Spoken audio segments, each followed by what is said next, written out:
ಈ ಜೆನ್ಜಿ ಅಂತ ಏನು ಕರೀತಾರಲ್ಲ, ಅವರೆಲ್ಲ ಹಳೆ ಸಿನಿಮಾಗಳು ನೋಡೋದು ನಿಲ್ಲಿಸ್ಬಿಟ್ಟಿದ್ರು. ಎಲ್ಲ ಇಂಟರ್ನೆಟ್ ರೀಲಲ್ಲಿ ಹುಕ್ ಆಗಿರೋರು. ಈ ದುನಿಯಾನಲ್ಲಿ ನಾನು ಹೋಗ್ಬಿಟ್ಟು ನಾನು ಆ್ಯಕ್ಟ್ ಮಾಡಿದ್ದೀನಿ, ನನಗೆ ಇಷ್ಟ ಅವಾರ್ಡ್ ಬಂದಿದೆ ಅಂದರೆ ಏನು ನೋಡ್ತಾರೆ ಜನ? ಏನು ನೋಡಲ್ಲ ಜನ ನಿಮ್ಮನ್ನ. ಇವತ್ತೇನು ಮಾಡಯ್ಯ ಹೇಳಯ್ಯ ಅಂತಾರೆ ಅವರು. ಇವತ್ತು ಹೇಳಯ್ಯ ನೀನು ಅಂತಾರೆ. ನಾನು ತುಂಬ ಫೇಮಸ್ ಇದ್ದೀನಿ ಅಂದರೆ, ಹೌದಾ, ನಿಂಗೆ ಎಷ್ಟು ಜನ ಫಾಲೋವರ್ಸ್ ಇದ್ದಾರೆ ನೋಡು, 20,000. ನೋಡಲ್ಲಿ ಅವ್ನಿಗೆ 5 ಲಕ್ಷ ಇದ್ದಾರೆ, 6 ಲಕ್ಷ ಇದ್ದಾರೆ, ನಿನ್ಗೆ 20,000 ಇದ್ದಾರೆ, ಅಷ್ಟೇ ನಿನ್ನ ಯೋಗ್ಯತೆ ಅಂತಾರೆ.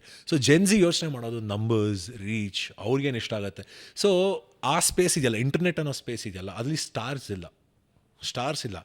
ಇವತ್ತು ಒಳ್ಳೆ ರೀಲ್ ಹಾಕಿದ್ರೆ ನೀವು ಸ್ಟಾರು, ಒಳ್ಳೆ ರೀಲ್ ಹಾಕ್ಲಿಲ್ಲ ನೀವು ಸ್ಟಾರ್ ಅಲ್ಲ, ಅಷ್ಟೇ ಸಿಂಪಲ್. ಬಟ್ ನಿಮ್ಗೆ ಒಂದು ಕಾಲದಲ್ಲಿ 4 ಲಕ್ಷ ಫಾಲೋವರ್ಸ್ನ ನೀವೇ ಕೈಯಾರೆ ಡಿಲೀಟ್ ಮಾಡ್ಕೊಂಡ್ರಿ, ಯಾವ ಖುಷಿಗೆ? ಸೊ 2018ರಲ್ಲಿ ನನಗೆ ಏನನ್ನಿಸ್ತು ಅಂದರೆ, ಈ ಸಿನಿಮಾಗಳೆಲ್ಲ ಮಾಡ್ತಾ ಇಲ್ಲ, ಒಂದು 85 ಸಿನಿಮಾ, ಜಾಗ್ವರು ಅದು ಇದು ತುಂಬ ಸಿನಿಮಾ ಮಾಡಿದ್ದೆ. ಎಲ್ಲೋ ಒಂದು ಕಡೆ ನನಗೆ ಸಾಕಿತು ಅಂತ ಅನಿಸ್ತು ನನಗೆ. ಇದೆಲ್ಲ ಅಂದರೆ ತುಂಬ ಬರೀ ಹೀರೋ ಹತ್ರ ಬೈಸ್ಕೋ ಹೊಡಿಸ್ಕೋ, ನನಗೇನೋ ಯೋಚನೆ ಹೇಳಬೇಕು. ನನಗೆ ಮೊದಲಿಂದನೂ ಏನು ಗೊತ್ತಾ, ಈ ಲವ್ವು, ಕ್ರೈಮು, ಸೆಕ್ಸು, ಇದು ಯಾವುದ್ರ ಬಗ್ಗೆನೂ ನಾವು ಮಾತಾಡದೆ ತಿಳಿಯಾಗಿ ಸಹಜವಾಗಿ ಬದುಕಿನ ಎಮೋಷನ್ಸ್ ಉಪಯೋಗಿಸ್ಕೊಂಡು ಕತೆ ಹೇಳ್ಬೋದಾ ಅನ್ನೋ ಒಂದು ಆಸೆ ಇತ್ತು ನನಗೆ.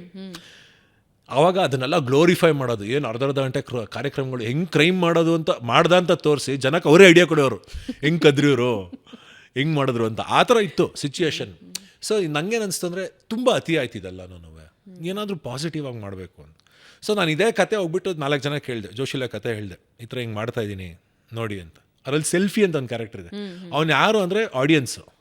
ನೀವು ನೋಡಿ, ಅವನು ಟ್ರೆಂಡಲ್ಲಿ ಇದ್ದಾಗ ಬರ್ತಾನೆ, ಫೋಟೋ ತೆಗೆಸ್ಕೊತಾನೆ. ನೀವು ಟ್ರೆಂಡ್ ಇಲ್ಲಾರೆ ಮೂಸು ನೋಡೋದ ನಿಮ್ಮನ್ನು, ನಾಯವಾ ಆ ಕಡೆ ಅಂತ ಹೋಗ್ತಾ ಇರ್ತಾನೆ ಅವನು. ಆ ಸೆಲ್ಫಿ ಅನ್ನೋ ಕ್ಯಾರೆಕ್ಟರ್ ಅದು.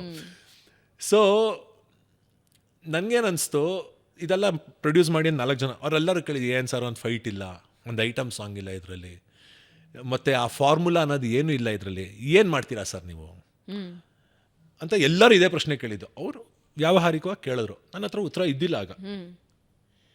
ಸರಿ, ನಾವೇ ಏನಾದ್ರು ಮಾಡಿಬಿಡೋಣ ಅತ್ಲಾಗೆ ಅಂತ ಹೇಳಿ, ನನಗೂ ಇದು ರೋಸೆತ್ತೋಗಿತ್ತಲ್ಲ ಒಂಥರ, ಸಾಕು ಅಂತ ಹೇಳಿ ಬಿಟ್ಟು, I deleted my social media, I deleted my Facebook account. ಅಲ್ಲಿ ನನ್ನ ಫ್ಯಾನ್ಸ್ ಇದ್ರು, ಅದನ್ನೆಲ್ಲ ಡಿಲೀಟ್ ಮಾಡಿದೆ. ವಿನಾಯಕ್ ಜೋಶಿ ಹೆಸರಿನಿಂದ ವಿನಾಯಕ್ ಜೋಶಿಲೆ ಅಂತ ನಾನೇ ಚೇಂಜ್ ಮಾಡಿಕೊಂಡೆ. ಜೋಶಿಲೆ ಟ್ಯಾಟೂ. ಇದು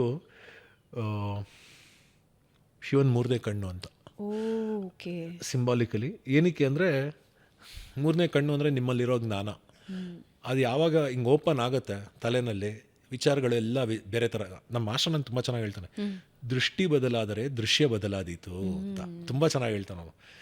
ನೀವು ಯಾವಾಗ ನಿನ್ನ ಪರ್ಸ್ಪೆಕ್ಟಿವ್ ಚೇಂಜ್ ಆಗುತ್ತೋ, ಆ ಸೀನ್ ಟಕ್ ಅಂತ ಚೇಂಜ್ ಆಗಿಬಿಡುತ್ತೆ, ನೆಗೆಟಿವಿಂದ ಪಾಸಿಟಿವ್ ಆಗಿಬಿಡುತ್ತೆ ಅಲ್ಲಿ.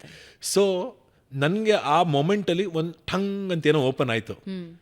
ಎಲ್ಲ ಡಿಲೀಟ್ ಮಾಡಿ I walked away from everything. ಅವ್ರು ಹೇಳಿದ್ರಲ್ಲ, ನನಗೆ ಸಾಕು ನಿನಗೆ ಬೇಕು ಅನ್ನೋದೆಲ್ಲ, ಇದೆಲ್ಲ ನನ್ನ ಮನಸ್ಸಲ್ಲಿತ್ತು.